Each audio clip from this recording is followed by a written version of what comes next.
Ty to zase moc řešíš. Řekne to s úsměvem.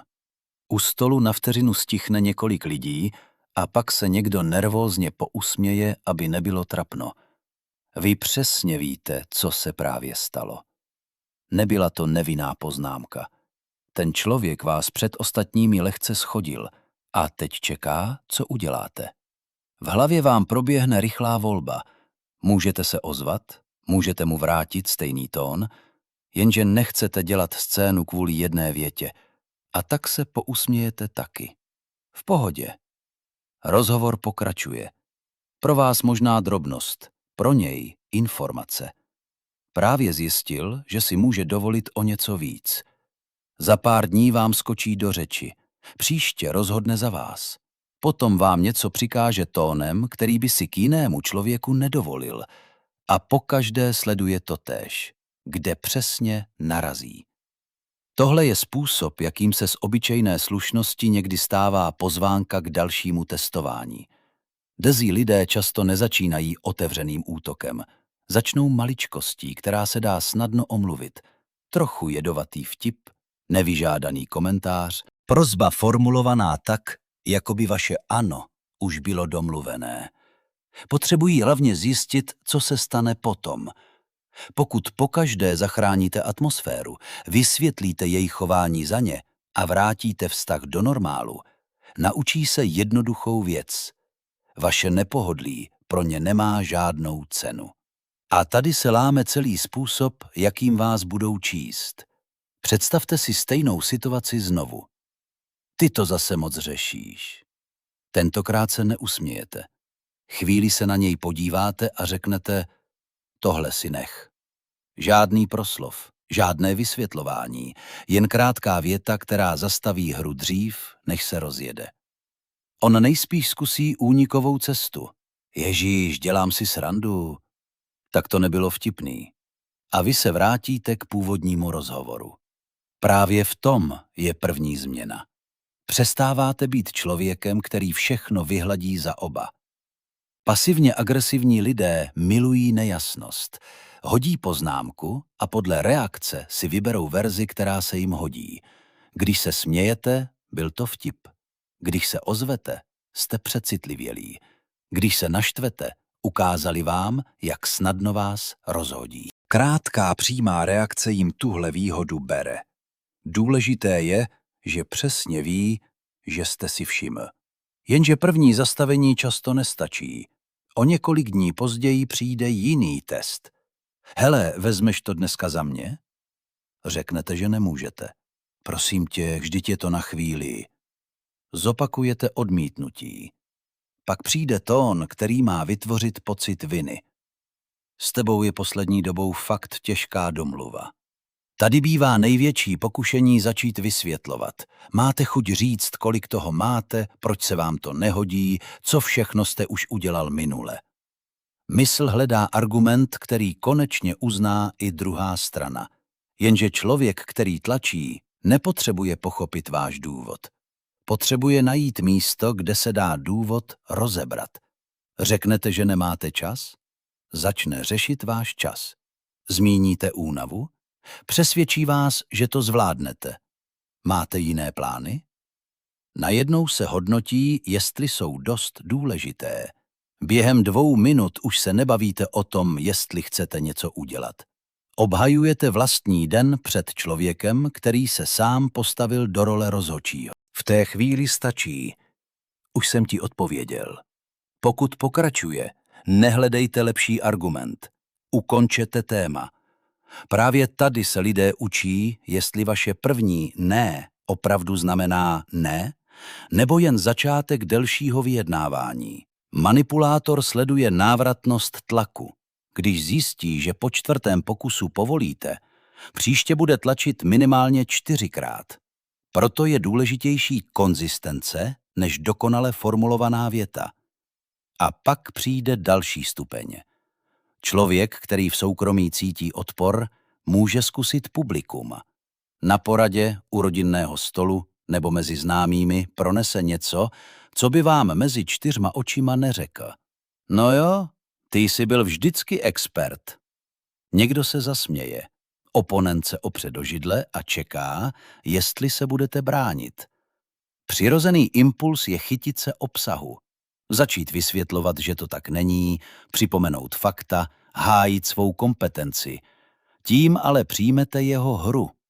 On vás veřejně postaví před otázku a vy se před publikem začnete obhajovat. Mnohem nepříjemnější pro něj je, když pozornost otočíte na způsob, jakým se chová. Proč se mnou mluvíš tímhle tónem? Najednou je řada na něm.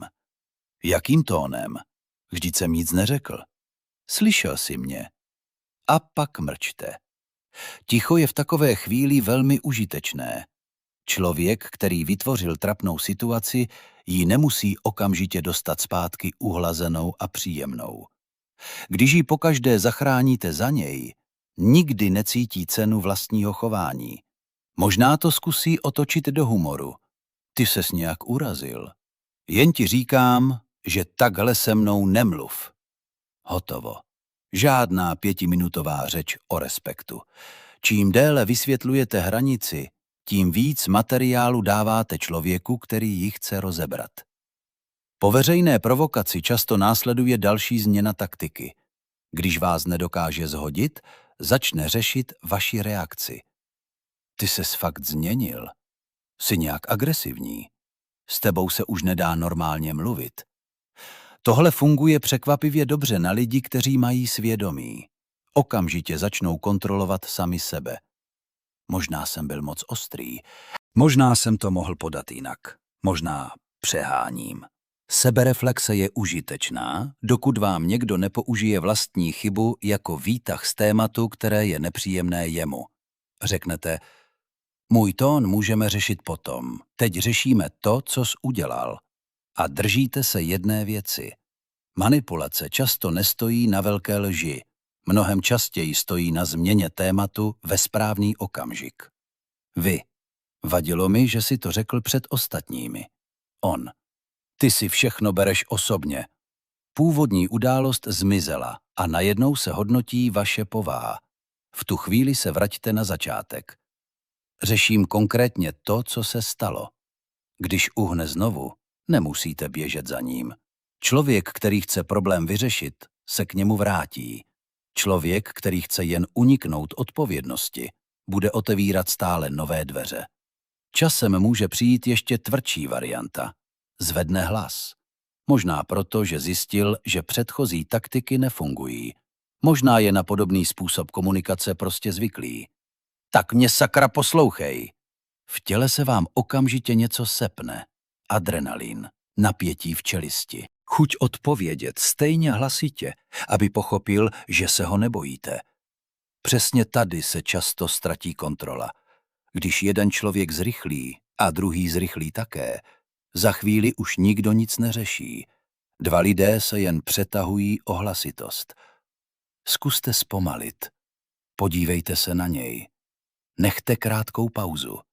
Jestli chceš pokračovat, mluv normálně. Křik pokračuje? Tak to dořešíme jindy. A rozhovor skončete. Bez scény. Prostě odejdete, zavěsíte nebo se vrátíte ke své práci. Tady se ukazuje něco, co žádná chytrá hláška nenahradí. Důsledek.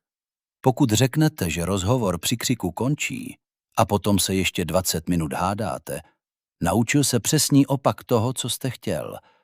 Vaše věta byla jen zvuk. Lidé, kteří zkoušejí hranice, mají velmi dobrou paměť na rozdíl mezi tím, co říkáte, a tím, co nakonec uděláte. Proto člověk s pevnými hranicemi nemusí být hlučný. Jeho okolí ví, že určité věci mají předvídatelný následek. A právě tahle předvídatelnost časem snižuje počet konfliktů. Někdo se ale nezastaví ani potom. V takovém vztahu už bývá jasné, že nejde o jeden špatný den. Tentýž člověk vás opakovaně zhazuje, ignoruje odmítnutí, vytahuje osobní věci ve špatnou chvíli. Po konfliktu se tváří, že se nic nestalo a za pár dní začne znovu. Tady mnoho lidí udělá zvláštní chybu. Myslí si, že potřebují ještě jeden opravdu dobrý rozhovor.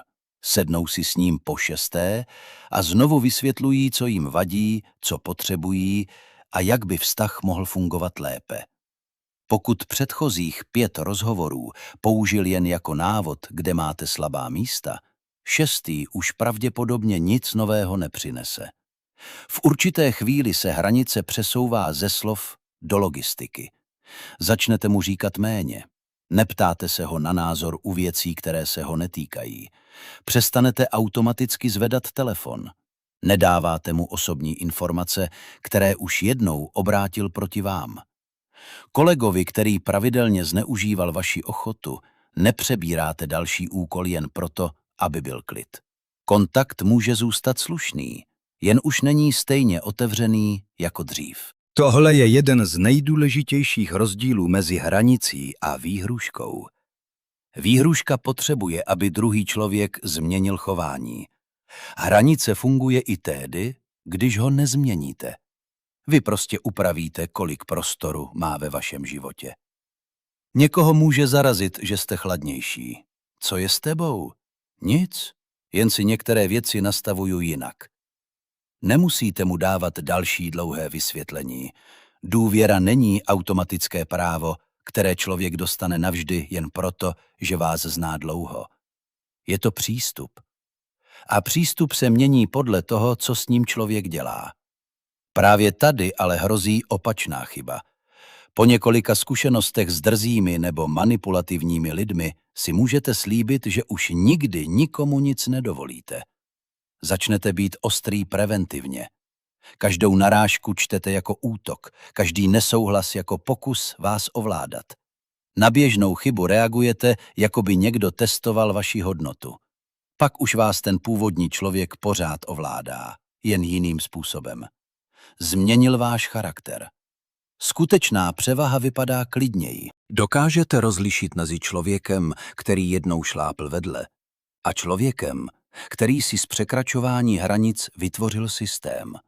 Prvnímu řeknete, co vám vadilo, a sledujete, co udělá dál. Druhého už neposuzujete podle omluv. Sledujete vzorec. Tohle je důležité, protože slušnost nemusíte zahodit, abyste přestal být snadným cílem. Můžete být vstřícný a zároveň rychle zastavit ponižování. Můžete někomu pomoct, aniž by z vaší pomoci vzniklo očekávání. Můžete být klidný a současně jasně ukázat, že váš klid není nekonečná zásoba tolerance. Respekt se totiž často nestratí v jednom velkém okamžiku. Odchází po centimetrech. Jednou něco přejdete, protože se vám nechce hádat. Po druhé si řeknete, že to nestojí za konflikt. Po třetí už máte pocit, že je zvláštní vytahovat něco, co jste předtím 2krát toleroval. A za několik měsíců se díváte na vztah, ve kterém s vámi někdo mluví způsobem, který byste na začátku vůbec nepřijal. Proto má malá reakce ve správnou chvíli větší cenu než obrovský výbuch po půl roce. Tohle si nech. Už jsem ti odpověděl. Mluv se mnou normálně. Teď řešíme to, co jsi udělal. 4 obyčejné věty. Žádné divadlo. Jejich síla přichází až z toho, co uděláte potom. Pokud ustoupíte pokaždé, když druhý člověk přidá tlak, naučíte ho tlačit. Když se při první známce konfliktu snažíte zachránit vztah za oba, naučíte ho, že odpovědnost můžete převzít vy. Jestli ale váš klid vydrží i chvíli, kdy je druhý nespokojený, začne vás číst jinak. A nakonec možná zjistíte něco zvláštního. Nemusíte vyhrát hádku. Stačí, když přestane fungovat taktika, kterou proti vám člověk používá. Provokace už nepřinese vaše vysvětlování. Nátlak nezmění rozhodnutí. Křik nezíská rychlejší odpověď. Pocit viny vás nedonutí převzít cizí odpovědnost. Opakovaná neúcta postupně sníží přístup k vám. V tu chvíli už vaše slušnost nepůsobí jako slabost. Působí jako volba člověka, který se umí chovat normálně, ale zároveň ví, kde končí jeho ochota. A to je přesně hranice, kterou lidé cítí i bez velkých slov. Příště, až někdo zkusí, jestli vaše zdvořilost znamená, že snesete všechno, nesnažte se vymyslet nejtvrdší odpověď v místnosti. Podívejte se, co právě testuje. Zastavte to dřív, než se z malé výjimky stane nový standard. A hlavně, udělejte to, co jste řekl, protože být slušný je vaše rozhodnutí. Kolik přístupu dostane člověk, který vaši slušnost zneužívá, rozhodujete také vy. Pokud vás zajímá psychologie hranic, manipulace a tiché převahy bez zbytečného divadla, přihlaste se k odběru a do komentářů napište jednu věc. Kterou hranici jste ve svém životě začal držet příliš pozdě?